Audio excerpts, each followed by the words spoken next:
Assalomu alaykum hurmatli obunachilar. Bugungi sana 4-aprel. Dehqon Chorib Pirnazar akamiz. Dehqon aka, endi buni qanday yetishtirlaringiz? Nima qildilaringiz? Yerni tayyorlab, yangi chiqqan apparat asosida yekdik. Dekabrning 17sidan keyin plyonkaladi. Mana shunday turibdi. Yer tekkan joylarimiz sotilgan. Ochiq oydin bo'lishligi uchun obunachilarga bemalol ko'rsatishingiz mumkin. Bir oziqa bilan 2 suv qolgan taxminan. Mana. Shunday bo'lib turibdi. Uskuna juda chiroyli. Xohlasangiz serak, xohlasangiz quyi ekib beradi ekan, juda samarali. Bitta apparat 5-6 joygacha 10 kishining ishini qiladi ekan.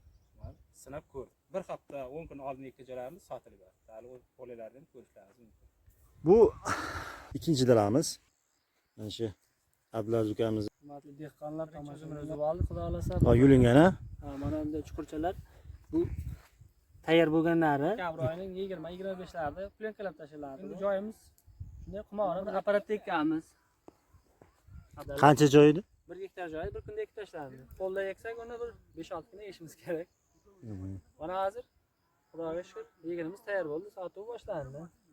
Narxi hozir bog' hisobiga sotiladi bular. 3,5 ming, 4 ming sotilyapti. Xo'p, endi hosilni ham bir ko'rsak-a, qanaqa sotasiz? Bozorda mana shunday shaklda sotiladi. 5 donasi bir bog'. Xudo bugun bozorga chiqib ketadi bu.